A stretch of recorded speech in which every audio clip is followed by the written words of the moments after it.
엄마, 제발 다시 한 번만 생각해봐. 민수야, 난 이미 충분히 생각했고 결정도 끝냈어.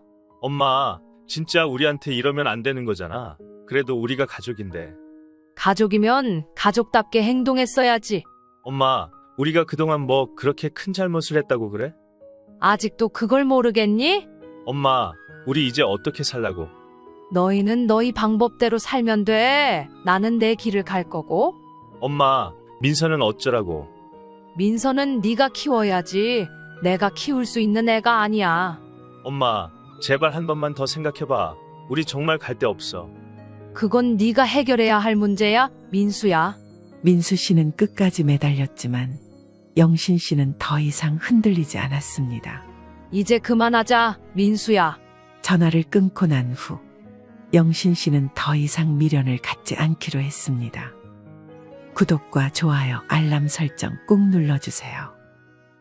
70세 이영신 씨는 새벽 일찍 눈을 떴습니다. 창밖을 바라보니 하늘은 아직 어둑어둑했고 집안은 적막했습니다. 찬바람이 창문 틈 사이로 스며들었지만 영신 씨는 아랑곳하지 않았습니다. 습관처럼 거실로 나와 불을 켜고 천천히 주방으로 발걸음을 옮겼습니다. 찬장 문을 열어 차를 우려내며 영신 씨는 깊은 생각에 잠겼습니다. 이 집도 벌써 오래되었구나. 남편과 함께 살던 때가 엊그제 같은데 이제는 영신 씨 혼자 이 집에 남아 있었습니다. 남편이 세상을 떠난 후 영신 씨의 삶은 오롯이 자식들에게 맞춰져 있었습니다. 큰아들 민수와 작은아들 도훈, 그녀의 모든 희망과 기대는 아들들에게 향해 있었습니다. 큰아들은 결혼을 했고 안정적인 직장을 다니며 가족을 꾸렸습니다. 작은아들은 아직 미혼이었지만 한 달에 몇 번씩 꼭 찾아와 그녀를 챙겼습니다. 이때까지만 해도 남들이 봤을 때는 노후를 잘 보낸다고 생각할 수 있습니다. 하지만 그 속은 전혀 달랐죠. 바로 큰아들 민수와의 관계는 점점 멀어지고 있었기 때문입니다. 큰아들 민수와는 처음에는 자주 연락도 하고 찾아왔지만 시간이 흐르면서 점점 뜸해졌습니다. 큰아들이 결혼한 후에는 더욱 그랬습니다. 바쁘다는 이유로 연락을 미루고 명절이 아니면 얼굴 보는 것도 힘들어졌습니다. 그렇다 보니 아들의 목소리가 듣고 싶었던 영신 씨가 항상 큰아들에게 연락했습니다. 아들과 통화하면 손주도 볼 수 있었으니 말입니다. 그런 생각을 하며 핸드폰을 열어보니 마지막으로 민수에게서 온 메시지는 일주일 전이었습니다. 엄마, 주말에 좀 도와줄 수 있어요. 단 한 줄. 그마저도 짧은 말 속에 감정이 느껴지지 않았습니다. 그때 문득 영신 씨는 작은아들 도훈이 흘렸던 말이 떠올랐습니다. 엄마, 형한테 너무 다 퍼주지 마. 엄마가 힘들어하는 거 보면 나도 속상해요. 무슨 소리야? 부모가 자식 도와주는 게 당연한 거지. 도와주는 거랑 이용당하는 건 달라요. 형이 엄마한테 연락하는 거 보면 몰라요? 필요할 때만 찾잖아요. 그때만 해도 영신 씨는 작은 아들의 말을 흘려들었습니다. 하지만 오늘따라 그 말이 계속 머릿속을 맴돌았습니다. 왠지 모를 싸움만이 가슴 속 깊이 남는 느낌을 받을 수 있었습니다. 영신 씨와 영신 씨의 남편은 결혼 후 생활비를 아끼고 또 아껴가며 돈을 모았습니다. 앞으로 자라날 자식들을 위해서라도 어느 정도 밑바닥을 만들고 싶었기 때문이었죠. 그 덕에 큰아들이 결혼할 때 남편과 함께 준비한 돈으로 서울 변두리의 작은 아파트를 마련해 줄 수 있었습니다. 영신 씨 내외는 큰아들의 결혼식 비용도 거의 다 부담했을 뿐 아니라 신혼집에 필요한 혼수까지 맞춰주었습니다. 엄마, 나 차를 새로 갖고 싶어. 민수 씨가 새 차를 갖고 싶다고 했을 때도 영신 씨는 남편과 상의 끝에 차를 사주었습니다. 그때까지만 해도 민수 씨는 엄마 고마워요. 나중에 꼭 갚을게요 라고 했습니다. 하지만 큰아들 민수 씨는 영신 씨 내외에게 갚는 일은 없었습니다. 자식 키우면서 바라는 건 아니라고 생각했기에 받을 생각조차 하지 않았습니다. 하지만 시간이 지나면서 민수 씨와 며느리 혜진 씨의 태도는 변해갔습니다. 큰아들 내외는 결혼 후 영신 씨 내외가 오라고 말하지 않으면 집으로 찾아오지도 않았습니다. 게다가 명절에도 간신히 얼굴을 비추고는 급하게 떠나갔습니다. 전화 한 통도 먼저 하는 일이 없었습니다. 영신 씨는 그럴 수 있지라고 생각했기에 먼저 연락하고, 먼저 찾아가고, 먼저 손을 내밀었습니다. 그러던 중 어느 주말이 되자 영신 씨는 큰아들 민수의 집을 찾았습니다. 문을 두드리자 큰 며느리 혜진 씨가 문을 열었습니다. 어머님, 오셨어요? 길 안 막혔죠? 응, 별로 안 막혔어. 혜진 씨는 영신 씨를 향해 환하게 웃었지만 어쩐지 그 미소가 어색하게 보였습니다. 집 안에 들어서자 거실은 온통 어지러워져 있었습니다. 테이블 위에는 먹다 남은 배달 음식이 가득했고 싱크대에는 설거지거리가 쌓여 있었습니다. 어머님, 민서 손주가 할머니 보고 싶다고 해서요. 제가 요즘 너무 바빠서 집안일도 제대로 못하고 있어서 주방 정리 좀 부탁드려도 될까요? 그래, 도와줄게. 영신 씨는 자식 키우는 집은 어쩔 수 없지라고 생각했습니다. 그래서 혼내기보다는 아무 말 없이 앞치마를 두르고 설거지를 시작했습니다. 한참을 정리하고 있는데 뒤에서 혜진 씨의 목소리가 들려왔습니다. 아, 어머님, 냉장고도 좀 봐주세요. 민서가 할머니가 해준 반찬이 제일 맛있다고 하더라고요. 이왕이면 많이 좀 해주고 가시면 좋을 것 같아요.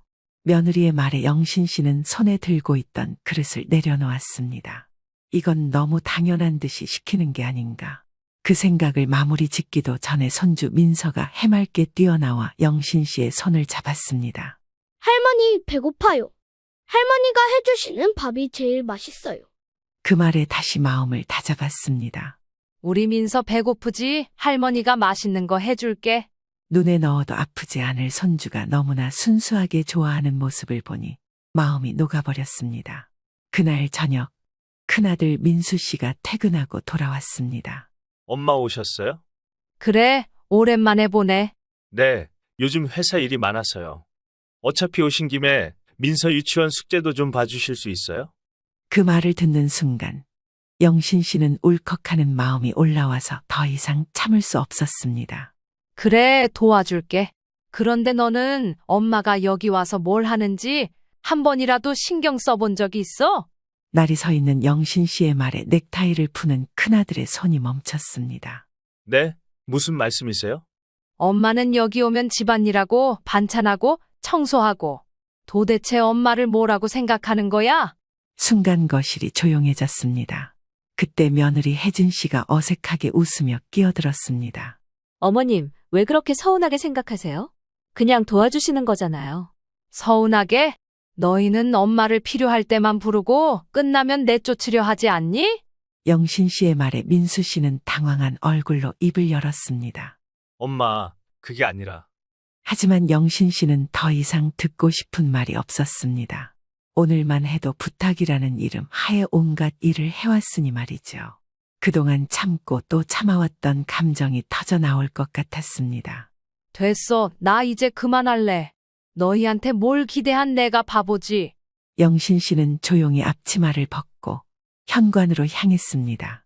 집을 나서는 순간에도 큰아들이 미동 없이 서 있는 걸 본 영신 씨의 마음이 차가워졌습니다. 그렇게 아들의 집을 나선 지 한참이 지나도록 영신 씨의 마음은 복잡했습니다. 큰아들 민수의 집에서 나와 버스 정류장에 앉았을 때 손끝이 떨리고 있었습니다. 영신 씨는 처음에는 너무 과했나라는 후회가 몰려왔지만 반복해서 생각해보니 분을 참을 수 없었습니다. 아무리 참으려 해도 큰아들에게 쌓인 억울함과 서러움이 가슴 깊이 밀려왔습니다. 결혼한다고 했을 때 아파트를 사주고 혼수를 마련해주고 차까지 사주었는데 결국 남은 건 가정부 같은 대우뿐이었습니다. 집안일, 반찬 준비, 청소까지. 큰아들은 독립을 했음에도 불구하고 자신이 없으면 아무것도 안 돌아갔습니다. 이게 정말 내가 기대했던 노후였을까? 영신 씨는 갑갑함에 한숨을 내쉬며 휴대폰을 꺼냈습니다. 수많은 감정이 뒤섞인 채 작은아들 도훈 씨에게 전화했습니다. 벨이 2번 울리자 곧 작은아들이 밝은 목소리로 전화를 받았습니다. 엄마, 이 시간에 웬일이세요? 그냥 괜찮나 싶어서. 엄마, 목소리가 왜 그래요? 무슨 일 있어요? 아니야, 별일 아니야. 그 순간 작은 아들의 목소리가 더욱 진지해졌습니다. 형네 집 다녀오셨어요? 응, 엄마, 대체 형네 집에서 무슨 일이 있었던 거예요? 그냥 손주 보러 갔는데 또 반찬 해달라고 하더라. 또요? 주방 정리도 좀 해달라고 하고 청소도 좀 해주면 좋겠다고 하고 민서 유치원 숙제도 봐달라고 하고. 엄마, 그러니까요. 형네는 엄마를 그냥 집안일 해주는 사람으로 생각하는 거라고요. 그렇게 힘들면서 왜 자꾸 형네 집에 가세요? 손주가 보고 싶잖아. 손주? 아니, 형이나 형수는요? 엄마가 가면 반겨요? 그 말에 영신 씨는 순간 말문이 막혔습니다. 손주는 반겼지만 큰아들 내외는 그렇지 않았으니 말입니다. 작은아들은 한숨을 내쉬며 말했습니다. 엄마, 이제 그만하세요. 엄마만 손해보는 거예요. 하지만 가족인데. 엄마가 가족으로 생각하는 만큼 형네도 엄마를 가족으로 생각하는지 한번 잘 생각해 보세요. 영신 씨, 도훈 씨의 말을 듣고 더 이상 아무 말도 할 수 없었습니다. 집으로 돌아온 영신 씨는 소파에 몸을 기댔습니다. 큰며느리 혜진 씨의 말이 머릿속을 맴돌았습니다. 어머님, 왜 그렇게 서운하게 생각하세요? 그냥 도와주시는 거잖아요. 그 말이 계속 귓가에 맴돌며 마음을 불편하게 했습니다. 왜 나는 당연히 도와야 하는 사람이 된 걸까? 그동안 한 번이라도 어머님, 힘드실 텐데 그냥 쉬세요라고 말한 적이 있었던가? 영신 씨는 큰아들 내외가 자신을 향해 단 한 번도 그런 말을 한 적이 없다는 걸 깨달았습니다. 이러다간 나중에 민서도 날 그렇게 대하는 날이 오겠지. 자식은 부모의 거울이라는 말이 있듯이 그런 생각까지 가게 되자 한기가 드는 기분이 들었습니다. 그날 밤 영신 씨는 좀처럼 잠들지 못했습니다. 새벽 2시가 넘도록 천장을 바라보며 누워있다가 결국 자리에서 일어났습니다. 책상 서랍을 열자 남편이 생전에 정리해둔 서류들이 나왔습니다. 부동산 계약서, 은행 통장, 보험 서류들. 그 중에서도 가장 눈에 띈 것은 큰아들이 결혼했을 때 증여한 아파트 서류였습니다. 남편과 함께 모은 돈으로 장만해준 집. 하지만 지금은 그 집에서 영신 씨는 손님 취급을 받고 때로는 귀찮은 존재가 되었습니다. 손으로 서류를 쓰다듬다가 결국 깊은 한숨을 내쉬었습니다. 그때 핸드폰이 울렸습니다. 문자 한 통. 엄마, 다음 주말에도 좀 도와주실 수 있어요? 큰아들로부터 온 한 통의 메시지였습니다. 다음 날 아침, 영신 씨는 작은 아들에게 전화를 걸었습니다. 벨이 2번 울리자 작은 아들이 전화를 받았습니다. 엄마, 무슨 일이세요?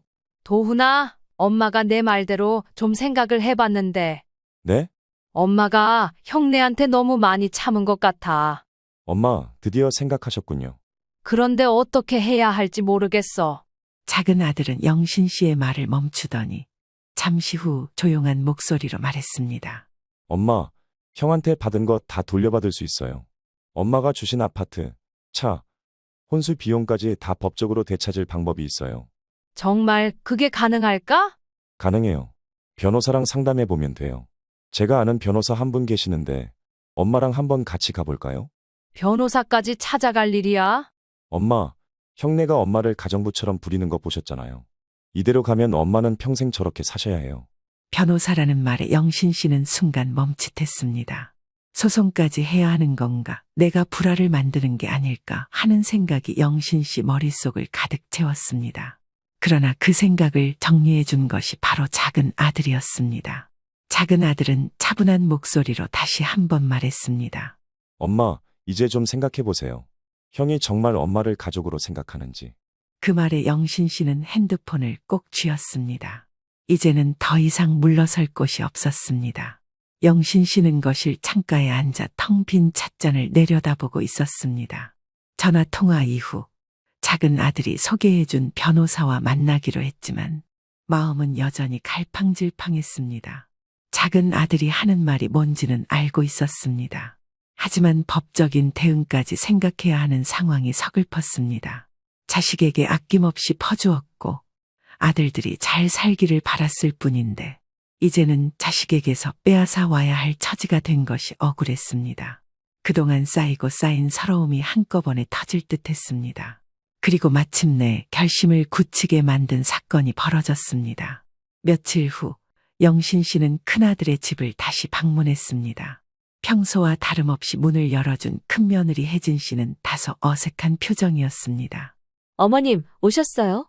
응, 민서가 보고 싶다고 해서 왔어. 아, 네, 근데 어머님.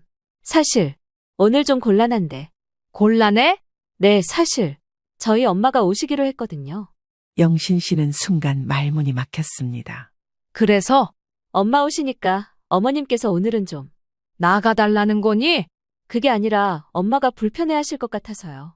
저희 엄마 아시잖아요. 좀 예민하시고 낯가리는 편이라서. 영신 씨는 그 말을 듣는 순간 손에 힘이 들어갔습니다. 잠시 말을 잃었지만 혜진의 태도는 너무나 태연했습니다. 와달라고 해서 왔더니 사돈이 온다고 쫓겨나는 처지가 되었습니다. 그저 불편해서? 정말 그것뿐일까? 영신 씨는 며느리의 말을 되씹어 보았습니다. 혜진아, 네, 어머님? 혹시 내가 올 때마다 너희 불편했니? 아니에요, 어머님. 그런 뜻이 아니라. 그럼 왜 나가라고 하니? 너희 장모님 오시면 같이 저녁 먹으면 되는 거 아니야? 그게 엄마가 좀 유별나셔서요. 어머님까지 계시면 분위기가 어색할 것 같아요. 그 순간 뒤에서 큰아들이 나타났습니다. 엄마, 오셨어요? 그래, 왔다. 그런데 방금 네 아내한테 들은 말이 좀 이상하구나. 무슨 말씀이세요? 장모가 오니까 내가 나가야 한다고 하는구나. 민수 씨는 당황한 듯 했지만 곧 애써 웃으며 말했습니다. 엄마, 그게 아니라 장모님이 갑자기 오시기로 해서. 그러면 내가 나가야 하는 거니? 아니, 그런 뜻은 아닌데. 엄마도 이해해 주시면 안 될까요? 이해, 너가 먼저 와달라고 한 거 아니냐? 영신 씨의 말에 민수 씨가 땀을 삐질삐질 흘리며 말했습니다. 장모님이 좀 까다로운 분이시잖아요. 엄마까지 계시면 괜히 불편해 하실 수도 있고. 그러면 나는 너희 집에 있어도 되는 사람이 아니란 말이냐? 그게 아니라 나는 너희 가정부니? 순간 큰아들 내외의 얼굴이 굳어졌습니다. 어머님, 왜 그렇게까지 말씀하세요? 내가 지금까지 한 걸 생각해봐라. 청소하고 반찬하고 손주 봐주고. 그런데 이제는 장모가 오니까 가라고 하는구나. 엄마, 너무 기분 나쁘게 듣지 마세요. 그냥 장모님 배려 차원에서. 배려? 그럼 나는 왜 배려받지 못하니? 영신 씨의 말에 그 순간 긴 침묵이 흘렀습니다. 영신 씨는 이제야 모든 걸 깨달았습니다. 이 집에서 자신은 단지 편리한 존재일 뿐이었다는 사실을. 필요할 때만 불러서 이용하고 불필요하면 밀어내는 존재. 됐구나. 나 간다. 영신 씨는 단호하게 말을 마치고 현관에서 발을 돌렸습니다. 하지만 큰아들 민수 씨는 그런 영신 씨를 붙잡지도 않았습니다. 집으로 돌아온 영신 씨는 소파에 털썩 주저앉았습니다. 이제야 모든 게 선명해졌습니다. 나는 이 집에서 더 이상 가족이 아니구나. 가족이라면 이렇게 대할 수 없었을 것입니다. 그렇게까지 희생했는데 결국은 필요 없으면 버려지는 존재가 되었습니다. 그때 작은 아들의 말이 떠올랐습니다. 엄마, 형한테 너무 다 퍼주지 마. 엄마가 힘들어하는 거 보면 나도 속상해요. 이제야 그 말이 완전히 이해되었습니다. 이제는 더 이상 미룰 일이 아니었습니다.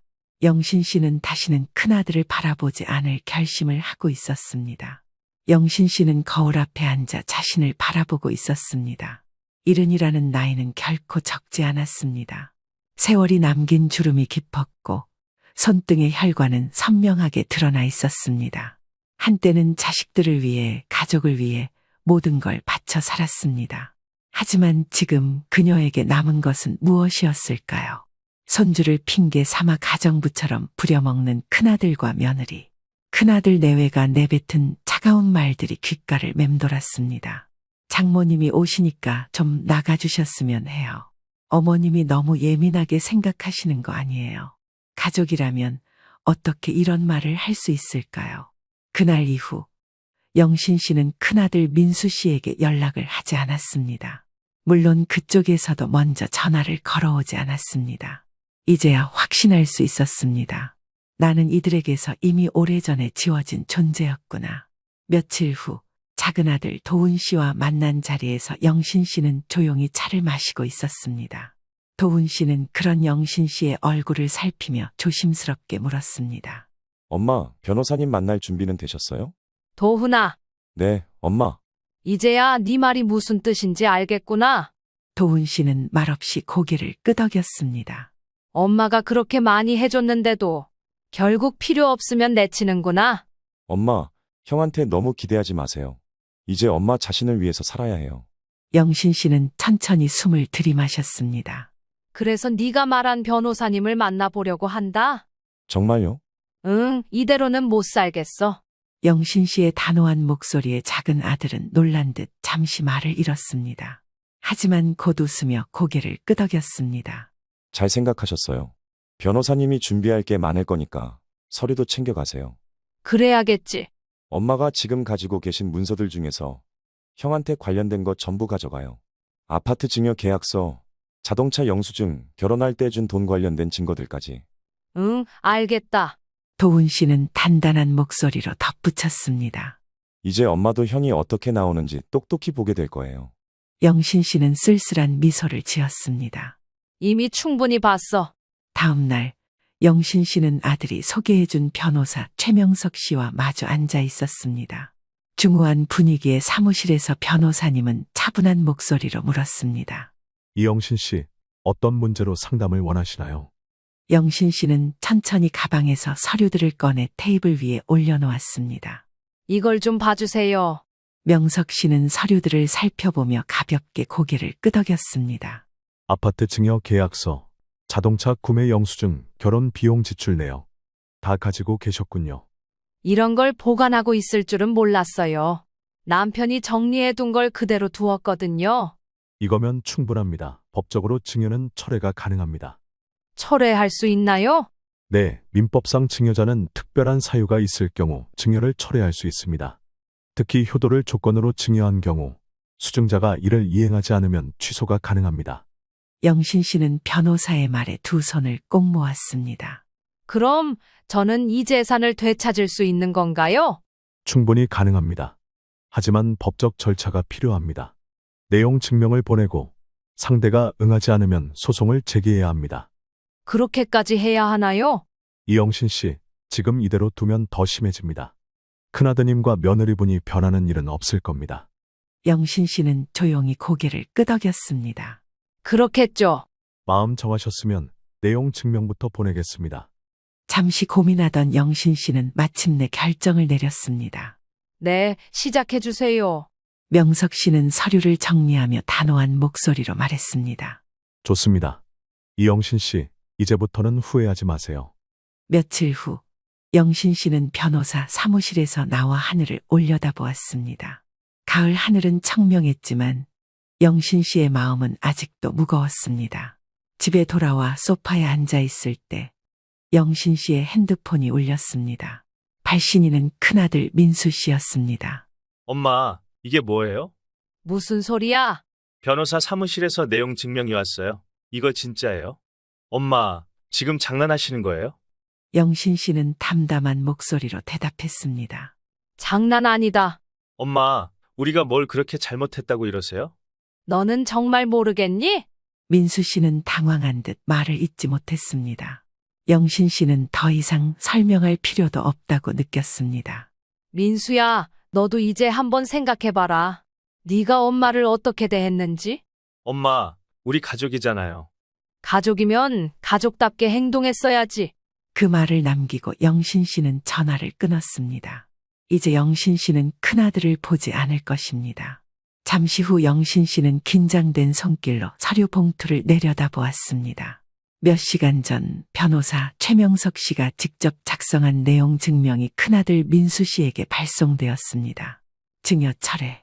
이제는 되돌릴 수 없는 길을 선택한 것이었습니다. 하지만 후회는 없었습니다. 지금껏 참고만 살았고 기다리기만 했습니다. 결국 돌아온 것은 필요할 때만 연락받는 가정부 같은 존재가 된 현실뿐이었습니다. 이제는 바뀌어야 했습니다. 내용 증명이 전달된 바로 그날, 민수 씨의 전화가 빗발쳤습니다. 엄마, 이게 뭐야?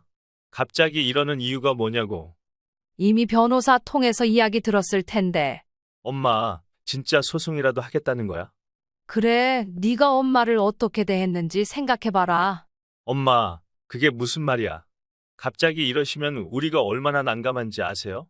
큰아들은 이런 상황에서도 자신의 말만 영신 씨에게 반복했습니다. 그 말을 들은 영신 씨의 미간에는 깊은 주름이 생겼죠. 난감하다고? 그럼 나는 지금까지 힘든 거 없었을 것 같니? 엄마, 진짜 왜 이러는 거야? 우리 가족이잖아. 가족이면 가족답게 했어야지. 민수 씨는 말을 잇지 못했습니다. 엄마, 그러지 말고 한 번만 만나서 이야기하자. 제발. 큰아들의 목소리에 순간 마음이 약해졌던 영신 씨는 침을 꼴깍 삼킨 후 말했습니다. 이야기해봐야 무슨 의미가 있을까? 엄마, 제발 한 번만 만나자니까. 결국 영신 씨는 큰아들의 집으로 향했습니다. 현관문이 열리자 큰아들이 서 있었고 그 옆에는 큰며느리 혜진 씨가 서 있었습니다. 혜진 씨는 불편한 기색을 숨기지 않았습니다. 어머님, 너무 서운하게 하시는 거 아니에요? 서운해? 네가 할 말이니? 갑자기 소송을 거신다니 우리가 얼마나 당황스러운지 아세요? 네가 나한테 했던 말들 기억 안 나니? 그야 어머님이 너무 예민하게 받아들이셔서. 내가 예민한 거였을까? 너희는 당연하게 생각했겠지. 내가 이렇게 반응하리라고는 꿈에도 생각 못했을 거야. 민수 씨가 그제야 입을 열었습니다. 엄마, 우리 그렇게까지 하려던 건 아니었어. 그냥 상황이 그렇게 된 거지. 그럼 지금도 그 말을 할 수 있겠니? 내가 준 거 돌려주려니 억울하지? 억울한 게 아니라 갑자기 이러시면 우리는 어떻게 하라고. 이제야 알겠니? 네가 지금 걱정하는 그 마음, 엄마는 몇 년을 그렇게 살아왔단다. 순간 혜진 씨의 표정이 굳어졌습니다. 어머님, 저희 이제 어떡하라고요? 그건 네가 알아서 해. 엄마, 더 이상 할 말 없다. 영신 씨는 혹여나 하는 마음에서 찾아왔지만 변하지 않은 큰아들 내외에 실망했습니다. 그래서 일부러 단호한 태도로 큰아들의 집을 나섰습니다. 그날 저녁 작은 아들과 함께 변호사 사무실을 다시 찾았습니다. 이영신 씨, 큰아드님과 직접 만나보셨나요? 네, 하지만 소용없었어요. 예상했던 반응이네요. 대부분 처음에는 감정적으로 반응합니다. 변호사님, 이제 어떻게 진행하면 되나요? 내용 증명을 보낸 이상 상대방이 대응할 시간을 줘야 합니다. 보통은 합의를 시도하겠지만 아드님과 며느리분이 돌아설 가능성은 낮겠죠. 합의? 전 이제 그럴 생각 없어요. 그렇다면 본격적인 소송 절차로 넘어가야 합니다. 영신 씨는 조용히 고개를 끄덕였습니다. 준비해 주세요. 좋습니다. 그럼 곧 소장을 접수하겠습니다. 이제는 후회도 망설임도 없었습니다. 영신 씨는 큰아들을 향한 기대를 버리기로 결심했습니다. 소장이 접수되고 며칠이 지나지 않아 큰아들에게서 다시 전화가 걸려왔습니다. 하지만 이번엔 단순한 항의 전화가 아니었습니다. 연속해서 걸려오는 다급한 전화. 결국 전화를 받은 영신 씨의 귀에는 듣고 싶지 않은 목소리가 들려왔습니다. 민수 씨는 이제 단순히 서운함을 호소하는 것이 아니라 절박한 목소리로 말했습니다. 엄마, 제발 이러지 마. 우리 정말 어떻게 하라고. 이제 와서 무슨 소용이니? 엄마가 법적으로 진행하면 우리 진짜 큰일 난다고. 그동안 엄마를 어떻게 대했는지 기억은 하니? 민수 씨는 아무런 말도 하지 못했습니다. 영신 씨는 이번에도 전화를 끊었습니다. 그 후로도 몇 번이고 전화가 걸려왔지만 이제는 받아줄 이유가 없었습니다. 그리고 그날 저녁 예상했던 일이 벌어졌습니다. 큰아들 부부가 오랜만에 영신 씨의 집 앞에 찾아온 것이었습니다. 초인종이 울렸고 문 너머로 민수 씨의 목소리가 들려왔습니다. 엄마, 우리 얘기 좀 해요. 잠시 고민하던 영신 씨는 결국 문을 열었습니다. 문 앞에는 큰아들 내외가 서 있었습니다. 혜진 씨는 어색한 웃음을 지으며 말했습니다. 어머님, 너무 서운하게 하셨어요. 그래도 가족인데. 이제 와서 가족? 아니, 저희가 무슨 그렇게 큰 잘못을 했다고 그러세요? 내가 다 설명해야겠니? 너희가 한 행동을 스스로 생각해봐라. 엄마, 우리 다시 잘해볼게. 그러니까 소송은 취소해주세요. 네?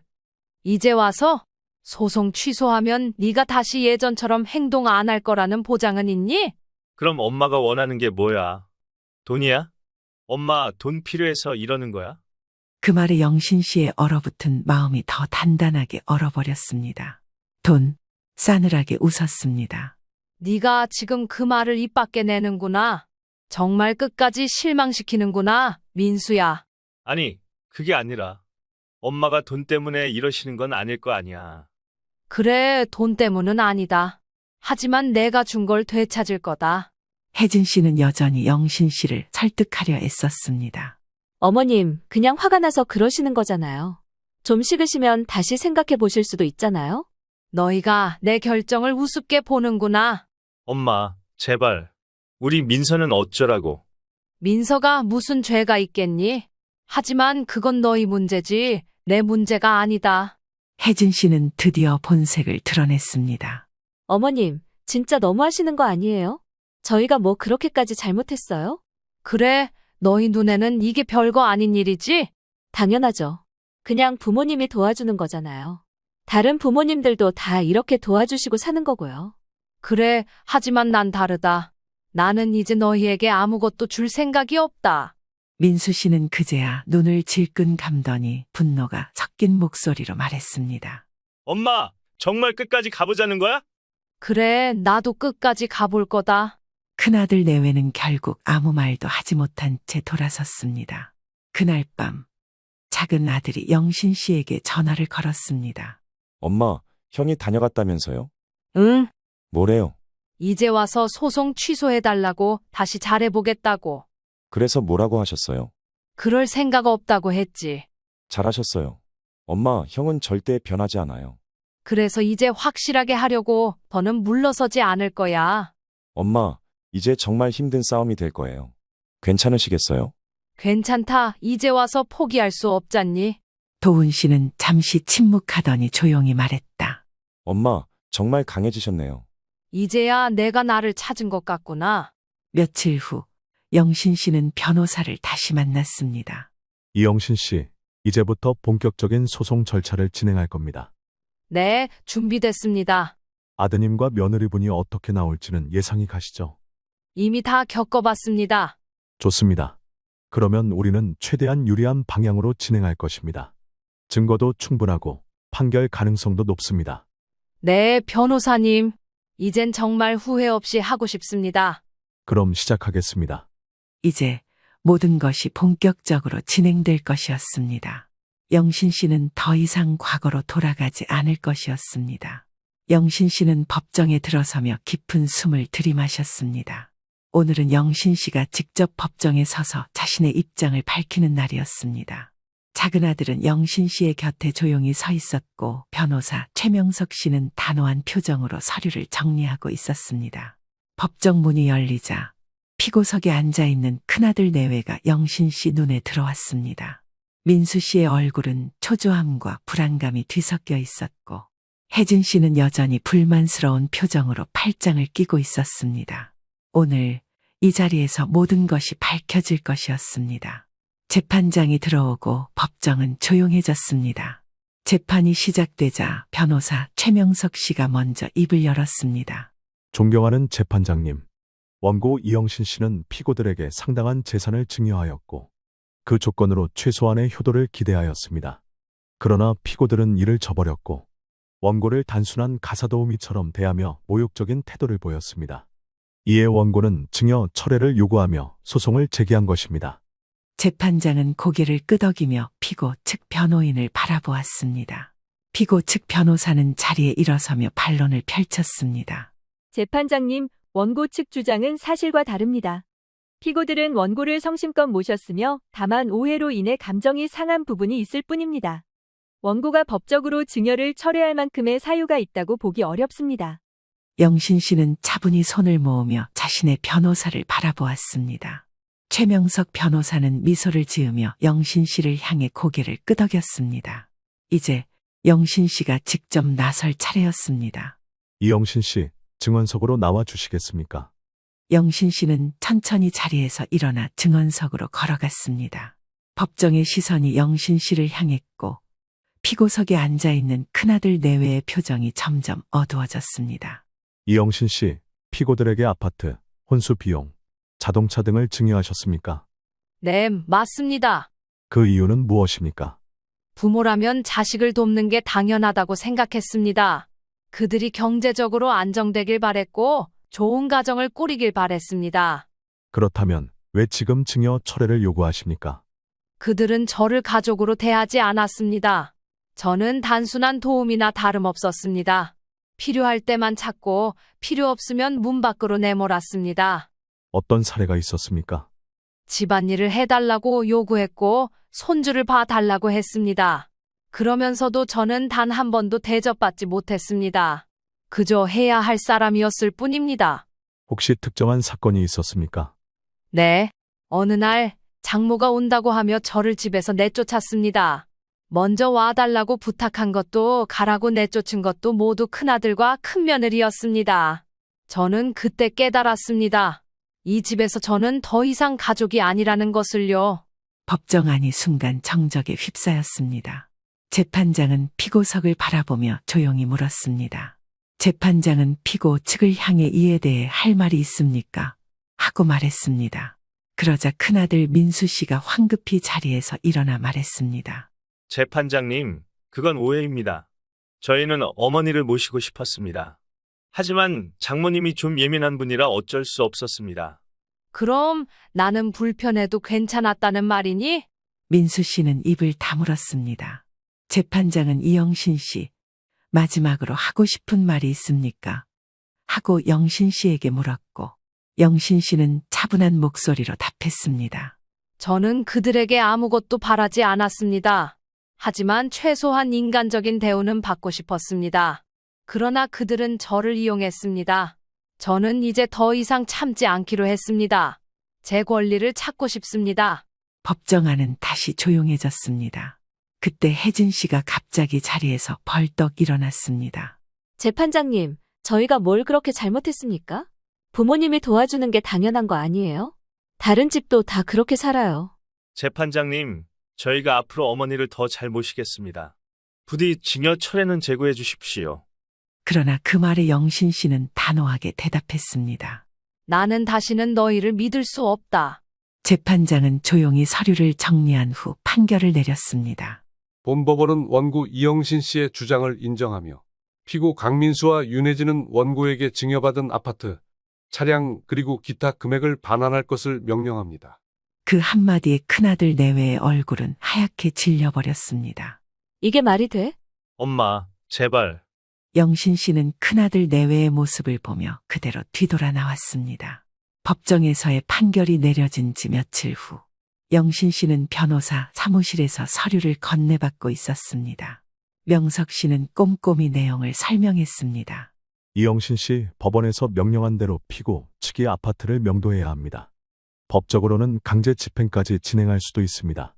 그럼 이제 저 집은 내 것이 되는 거지요? 네, 정확히 말하면 원래 이영신 씨 것이었습니다. 피고 측이 이의를 제기할 수도 있겠지만 승소 판결이 나왔으니 시간 문제입니다. 그럼 이제 나는 뭘 하면 되나요? 이제는 피고 측이 자진해서 이행하는지 기다려야 합니다. 만약 따르지 않으면 법원 집행관과 함께 강제 집행을 진행하면 됩니다. 영신 씨는 천천히 서류를 내려다보았습니다. 모든 것이 법적으로 정리된 순간이었지만 마음 한쪽은 묘한 감정이 스쳐 지나갔습니다. 이제 정말 끝났구나. 그러나 끝은 또 다른 시작이었습니다. 그 순간 변호사 사무실의 문이 벌컥 열리며 익숙한 목소리가 들려왔습니다. 엄마, 영신은 천천히 고개를 들었습니다. 민수 씨는 급하게 사무실로 뛰어들어왔고 혜진 씨도 그 뒤를 따라 들어왔습니다. 혜진 씨의 얼굴은 분노로 일그러져 있었고 민수 씨는 절박한 표정이었습니다. 엄마, 제발 이러지 마. 우리한테 너무한 거 아니야? 이제 와서 무슨 말을 하려는 거니? 엄마, 강제 집행이라니. 우리 정말 길바닥에 나앉으란 거야? 길바닥? 너희에게 친정도 있고 다른 방법도 있지 않니? 엄마, 우리 민서는 어떡하라고?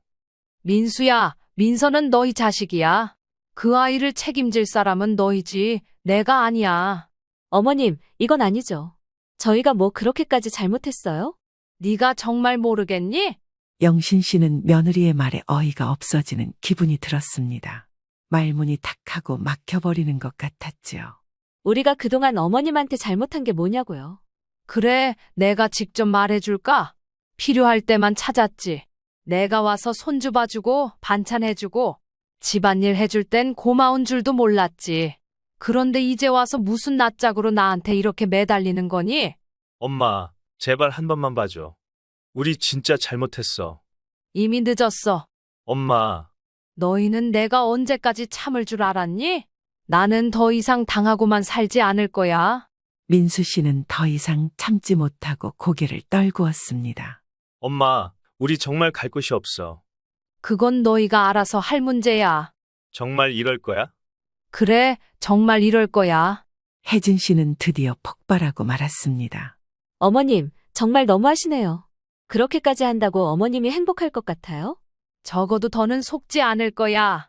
그날 밤 영신 씨는 집으로 찾아온 작은 아들과 저녁을 먹으며 차분한 표정으로 말했습니다. 민수가 오늘 변호사 사무실에 찾아왔더라. 형이요. 또 엄마한테 매달렸어요. 그래, 혜진도 같이 왔었어. 이제 와서 무슨 소용이래요? 마지막으로 한 번만 봐달라고 하더구나. 엄마, 혹시 흔들리신 거 아니죠? 흔들리긴 이제 와서 내가 물러설까봐. 작은 아들은 영신 씨를 향해 미소를 지으며 고개를 끄덕였습니다. 잘하셨어요. 형은 절대 변하지 않아요. 나도 그걸 알겠더라. 이제는 내가 변해야 할 때지. 엄마, 이제 뭐 하실 거예요? 아파트는 전세로 돌리고 나는 좀 더 작은 곳으로 이사하려고 한다. 진짜요? 그래, 내 남은 삶을 위해서라도 이제는 나를 위한 선택을 해야지. 도훈 씨는 영신 씨의 손을 꼭 잡으며 따뜻하게 웃었습니다. 엄마, 이제야 진짜 엄마를 찾은 것 같아요. 영신 씨도 그런 아들을 바라보며 조용히 웃으며 말했습니다. 그래, 이제야 진짜 내 삶을 찾은 것 같다. 며칠 후 큰아들 내외에게 마지막 통보가 전달되었습니다. 집을 비우지 않으면 강제 집행이 진행될 것이란 내용이었습니다. 강제 집행일이 다가오면서 큰아들 내외는 마지막까지 버텼습니다. 이제 더는 피할 수 없는 상황이었지만 큰아들 내외는 여전히 집을 비우지 않고 있었습니다. 법원에서 정한 기한이 지나자 결국 법원 집행관이 나설 수밖에 없었습니다. 강제 집행이 진행되기 하루 전 민수 씨는 마지막으로 영신 씨에게 전화를 걸었습니다. 엄마, 제발 다시 한 번만 생각해봐. 민수야, 난 이미 충분히 생각했고 결정도 끝냈어. 엄마, 진짜 우리한테 이러면 안 되는 거잖아. 그래도 우리가 가족인데. 가족이면 가족답게 행동했어야지. 엄마, 우리가 그동안 뭐 그렇게 큰 잘못을 했다고 그래? 아직도 그걸 모르겠니? 엄마, 우리 이제 어떻게 살라고? 너희는 너희 방법대로 살면 돼. 나는 내 길을 갈 거고. 엄마, 민서는 어쩌라고? 민서는 네가 키워야지. 내가 키울 수 있는 애가 아니야. 엄마, 제발 한 번만 더 생각해봐. 우리 정말 갈 데 없어. 그건 네가 해결해야 할 문제야, 민수야. 민수 씨는 끝까지 매달렸지만 영신 씨는 더 이상 흔들리지 않았습니다. 이제 그만하자, 민수야. 전화를 끊고 난 후 영신 씨는 더 이상 미련을 갖지 않기로 했습니다. 그동안 참아왔던 시간은 충분했습니다. 이제는 큰아들이 직접 감당할 차례였습니다. 다음 날 아침 영신 씨는 법원 집행관과 함께 큰아들 집 앞에 도착했습니다. 문이 열리자 큰아들 내외는 여전히 짐을 제대로 싸지도 않은 채 버티고 있었습니다. 집행관이 차분한 목소리로 오늘부로 법원의 판결에 따라 강제명도 집행을 진행합니다라고 말했습니다. 그러자 민수 씨는 초조한 얼굴로 영신 씨를 바라보았습니다. 엄마, 정말 끝까지 이럴 거야? 너희가 내쫓았던 사람이 누군지 생각해봐라. 혜진 씨는 끝내 울음을 터뜨리며 소리쳤습니다. 어머님, 진짜 너무하세요. 어떻게 이럴 수가 있어요. 너희가 날 내쫓을 때는 쉬웠지? 이제 너희 차례야. 엄마, 우리 진짜 갈 데 없다니까. 그건 네가 해결해야 할 문제야. 영신 씨는 더 이상 아무런 감정도 느껴지지 않았습니다. 이제는 모든 것이 끝났음을 알았습니다. 민수 씨와 혜진 씨는 결국 집에서 나와야 했고 법원 집행관이 문을 닫았습니다. 그 순간 영신 씨는 길게 숨을 내쉬었습니다. 이제야 정말 끝났구나. 며칠 후 작은 아들과 함께 집 정리를 마친 후 영신 씨는 작은 카페에서 차를 마시고 있었습니다. 도훈 씨는 영신 씨를 바라보며 조용히 물었습니다. 엄마, 이제 정말 후련하세요? 그래, 후련하다. 하지만 서글프기도 하구나. 그래도 잘하셨어요. 엄마, 형은 절대 변하지 않을 사람이었어요. 그렇겠지. 이제 뭐 하실 거예요? 그동안 못 해본 걸 해봐야지. 이제 내 인생을 살아볼 생각이다. 도훈 씨는 미소를 지으며 영신 씨의 손을 꼭 잡았습니다. 엄마, 이제는 진짜 엄마를 위해 사세요. 그래, 이제야 내가 주인공이 된 기분이다. 영신 씨는 창밖을 바라보며 조용히 미소를 지었습니다. 이제는 더 이상 참는 삶이 아니라 스스로 선택하는 삶을 살겠다고 결심했습니다. 영신 씨 새로운 인생이 시작되고 있었습니다. 정우야, 얼굴이 반쪽이 됐다. 오늘은 좀 쉬어라. 너무 쉬는 시간 없이 일하는 거 아니니? 돈 벌어서 빨리 빚 갚는 것도 좋지만 너도 네 시간이 있어야지. 이러다 정말 큰일 나. 엄마 괜찮아요. 내일 또 나가야 해요. 그래서 오늘 일찍 들어왔잖아요. 우리 정민이랑도 놀아줄 겸 해서요. 그동안 바빠서 제대로 함께한 시간이 없었으니까요. 애는 나름대로 잘 지내고 있어. 너도 몸 간수나 잘해. 이러다 쓰러질까봐 걱정된다. 엄마, 빚을 갚으려면 어쩔 수 없어요. 이렇게 해야 우리 선에서 빚을 다 갚죠. 조금만 더. 정우야, 괜찮아요. 그냥 좀 피곤해서 그래요. 쉬면 좀 괜찮아질 거예요. 너무 걱정하시지 마시고 엄마 건강이나 좀 챙기세요. 근데 저 너무 어지러운데. 정우야, 정신 좀 차려봐. 어머, 얘가 왜 이래? 정우야, 정우야. 오늘 사연의 주인공 김순자 씨는 66세의 나이에 접어들었고 시장에서 생선을 팔며 평생 아들 정우 씨 하나만 바라보고 살았습니다. 젊어서 남편이 일찍 세상을 떠난 뒤 온몸에 생선 비린내를 달고 살면서도 단 한 번도 후회한 적이 없었죠. 젊은 시절부터 고된 노동이 일상이었고 손에 굳은 살이 박히고 겨울에도 차가운 물에 손을 담그는 것이 당연한 삶이었습니다. 그 모든 희생은 아들 하나를 잘 키워내기 위한 것이었죠. 하지만 언젠가부터 내심 마음이 불안했습니다. 그게 아들의 미래에 대한 걱정 때문인지 앞으로 먹고 살 길이 막막해 그런 것인지 알 수 없었지만 머지않아 그 이유를 알게 됩니다. 바로 정우 씨가 갑작스럽게 결혼을 하겠다고 선언한 날부터 순자 씨의 마음속에는 한 가지 불길한 예감이 자리 잡기 시작했으니까 말이죠. 엄마, 오늘 많이 피곤하시죠? 뭐, 늘 그렇지. 하루라도 덜 피곤한 날이 있겠니?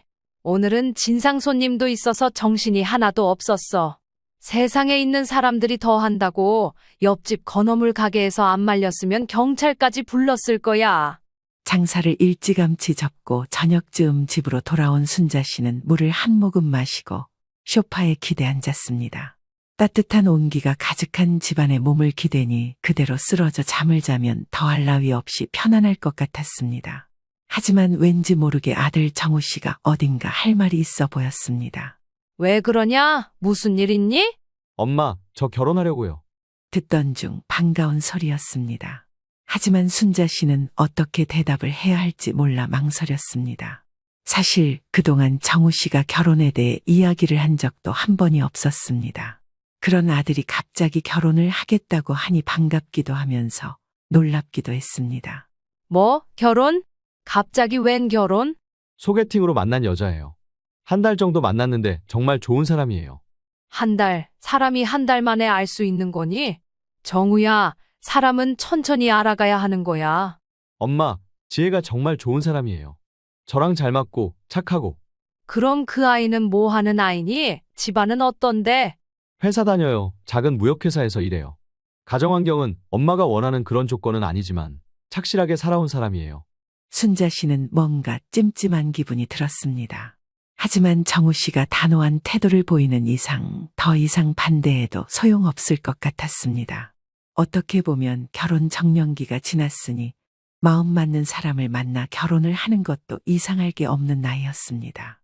결국 큰 결심을 한 순자 씨가 긍정적인 반응을 보였습니다. 그래, 만나봐야겠구나. 한번 보자. 그렇게 며칠 뒤 순자 씨의 예비 며느리가 집으로 찾아오게 되었습니다. 단아한 분홍색 빛이 도는 원피스에 깔끔히 정돈된 긴 생머리. 첫인상은 나쁘지 않았습니다. 예의 바르게 웃으며 인사하는 모습에 온 집안이 환해지는 듯 했습니다. 어머니, 처음 뵙겠습니다. 정우 씨에게 이야기 많이 들었습니다. 그래요. 바쁜데 와줘서 고마워요. 초대해 주셔서 감사하죠. 진작에 찾아뵀어야 하는데 이제 찾아뵈서 죄송합니다. 그나저나 정우 씨가 이렇게 훌륭하게 자란 건 다 어머님 덕분이에요. 정말 존경스러워요. 인사를 하며 다짜고짜 아들의 칭찬을 늘어놓기 시작하는 예비 며느리 지혜 씨. 지혜 씨의 말이 듣기엔 좋았지만 순자 씨는 본능적으로 그것이 진심이 아니라는 것을 느꼈습니다. 하지만 집에 온 손님에게 대놓고 기분을 드러내는 건 예의가 아닌 것 같았습니다.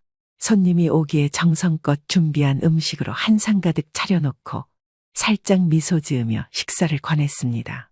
차린 건 없어요. 솜씨가 마음에 들지는 모르겠지만 맛있게 먹어줘요. 어머, 이걸 혼자서 다 준비하신 거예요? 정말 맛있겠다. 감사히 먹겠습니다. 정우 씨도 얼른 먹어요. 식사를 하면서도 지혜 씨는 끊임없이 좋은 며느리처럼 보이려 애썼습니다. 하지만 순자 씨가 오랜 시간 시장에서 장사를 하며 수도 없이 많은 사람들을 상대해 본 결과 그 경험상 지혜 씨의 행동은 부자연스러웠습니다. 식사가 끝난 후 지혜 씨가 잠시 통화를 하겠다며 자리를 비웠습니다. 그때 순자 씨는 조용히 정우 씨에게 물었습니다. 저 아이 정말 네가 평생 함께할 사람 맞니? 엄마, 왜 그러세요? 지혜 괜찮은 사람이에요. 엄마도 조금만 시간을 두고 보면 아실 거예요. 그냥 좀 걱정이 돼서 그렇지. 걱정할 거 없다니까요.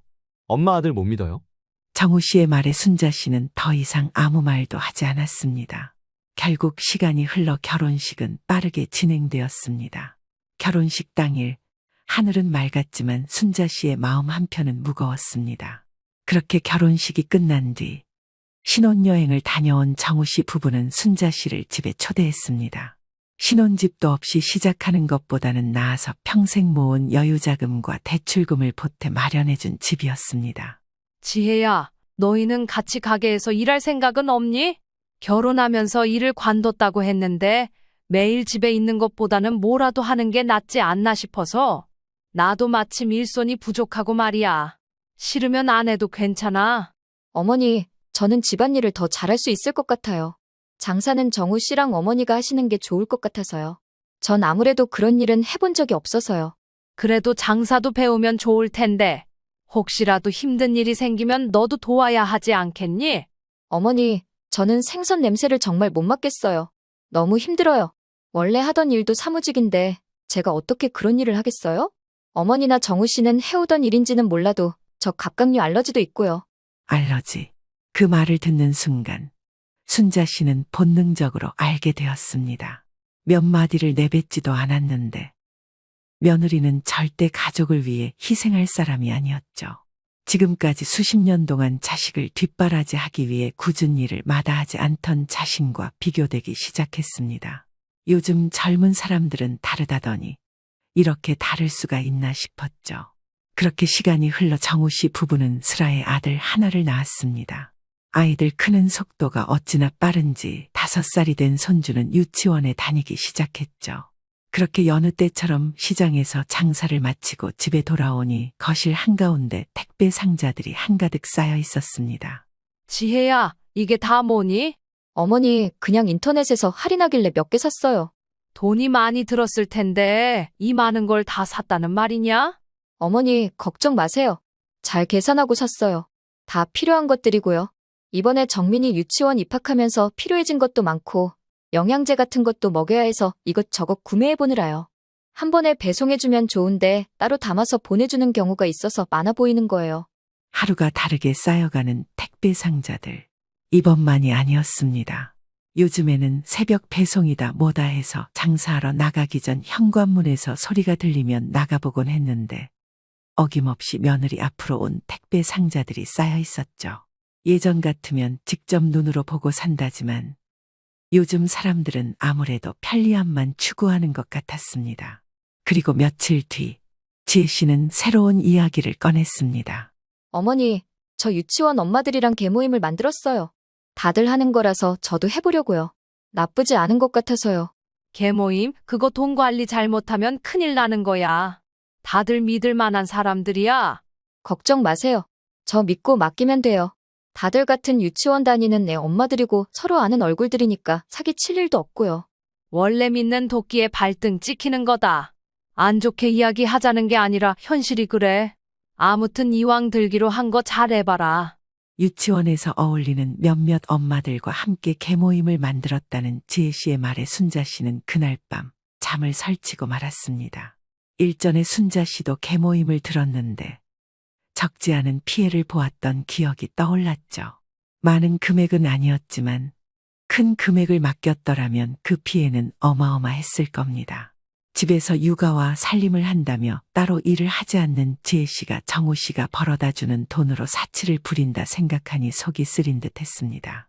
정우 씨는 낮에는 건설 현장과 여러 공장에서 일용직으로 일을 하며 가끔 시간이 날 때면 순자 씨의 장사를 도우며 생계를 유지했습니다. 돈을 쓰는 것도 두 사람의 몫이기에 별다른 신경을 쓰지 않았지만 날이 갈수록 사치가 심해지는 듯한 지혜 씨의 모습에 불안감을 느끼기 시작했습니다. 말을 안 해본 것도 아니었습니다. 조금 주의를 주려고 하면 오히려 너무 꼰대스럽다며 핀잔을 들었기 때문입니다. 어머니, 요즘 세상에 누가 그런 걸 따져요? 편리하라고 만들어진 시스템이고 아는 사람들끼리 하는 거라 믿을만 한 건데 너무 깊이 생각하시는 거 아니에요? 순자 씨는 처음부터 지혜 씨가 마음에 들지 않았습니다. 하지만 정우 씨가 좋다면 그게 더 중요하다고 생각했죠. 어차피 부부 생활은 당사자들의 문제이니 자신이 크게 개입할 일도 없어 보였습니다.